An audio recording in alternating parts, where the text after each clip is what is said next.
Hello, and welcome back to the English Leap podcast. I am so happy to have you here with me today. In this episode, we are going to talk about a very human topic.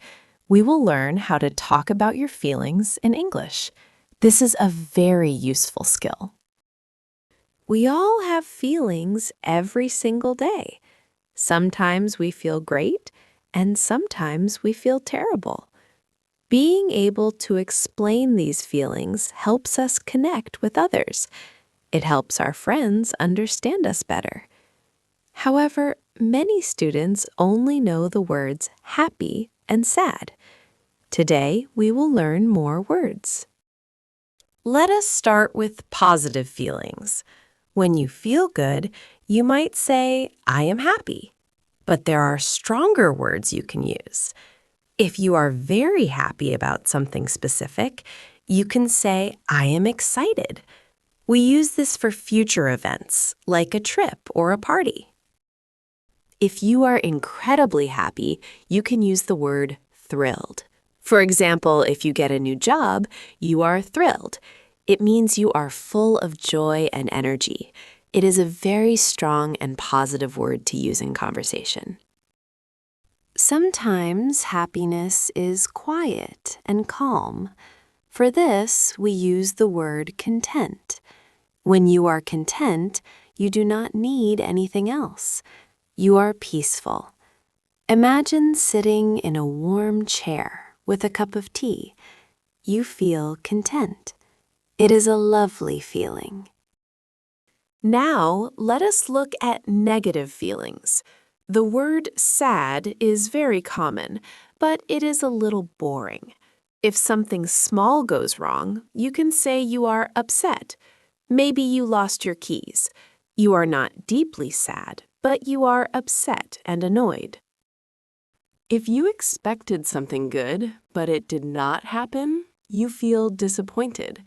For example, if you wanted to go to the park, but it rained, you feel disappointed. It is a specific type of sadness. It happens when our plans change in a bad way. Another common feeling is lonely. This means you want to be with people, but you are alone. Note that being alone is a situation, but being lonely is a feeling. You can be alone and happy, but being lonely feels empty and sad. Sometimes we feel tired, but there is a stronger word for this too. If you worked hard all day, you are exhausted. Exhausted means you have zero energy left. When you are exhausted, you just want to sleep. It is a very descriptive word. Let us talk about fear. If you are a little bit afraid, you can say you are nervous. We often feel nervous before a test or a job interview. Your hands might shake a little. This is a very normal human emotion. If the fear is very big, you are terrified. Being terrified is much stronger than being scared. You might be terrified of spiders or heights. When you use this word, people understand that your fear is very serious and intense. Now, let us think about anger. If someone makes a small mistake that bothers you, you are annoyed. Maybe a person is talking loudly on the bus. You are annoyed. It is a small anger. It is not very serious, but it is unpleasant. If you are very angry, you can say you are furious. Being furious means you are losing control of your temper. We usually only use this word for big problems.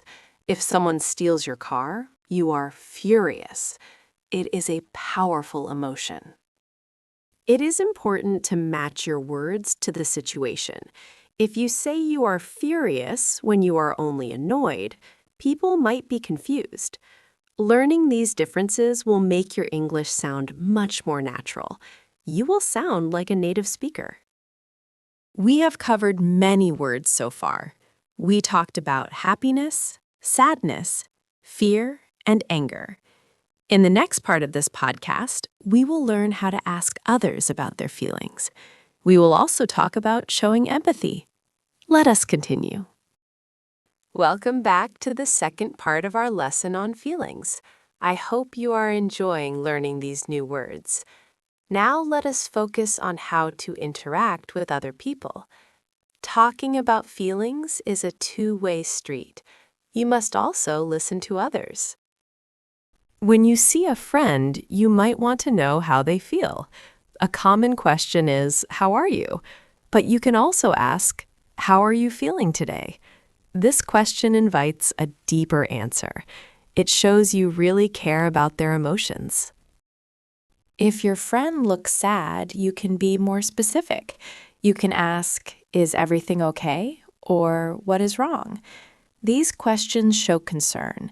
They tell your friend that you are ready to listen to their problems. It is a kind way to start a conversation. Sometimes we feel a mix of emotions. You might feel overwhelmed. This happens when you have too much to do. You might feel stress and panic at the same time. Many people feel overwhelmed at work. It is okay to say this. Another complex feeling is being confused.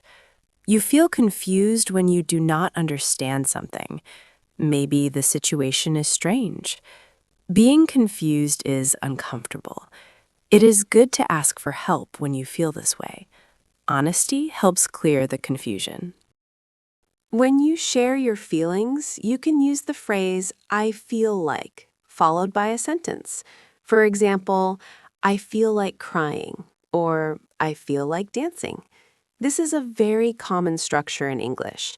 It helps describe your urge or mood. What should you do when someone tells you their feelings? You should show empathy.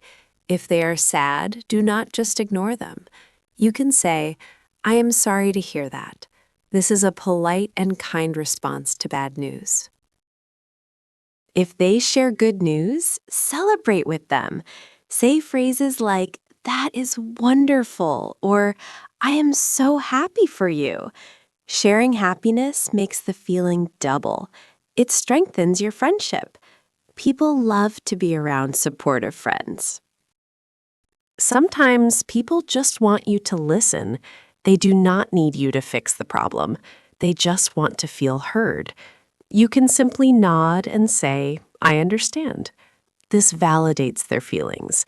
It tells them that their feelings are real and important. Do not be afraid to be vulnerable. Vulnerability means showing your true self, even if you are scared. When you are honest about your feelings, people trust you more. It takes courage to say, "I am sad," but it is very brave. A great way to practice these words is to keep a journal. Every night, write down how you felt during the day.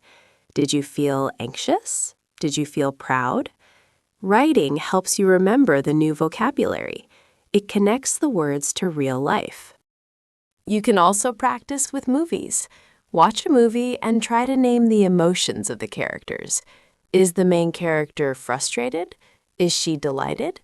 This is a fun way to study English without it feeling like hard work. Remember that feelings change like the weather. Just because you are sad now does not mean you will be sad forever. Clouds pass and the sun comes out again. Being able to describe the clouds helps you wait for the sun. Your voice is a powerful tool. Use it to express who you are. Do not hide your emotions because of a language barrier. Use the simple words you learned today. Start small, and you will get better every day. Thank you for listening to the English Leap podcast. I hope you feel confident to talk about your emotions now. Please like this video and subscribe for more lessons. Have a wonderful day, and I will see you in the next episode.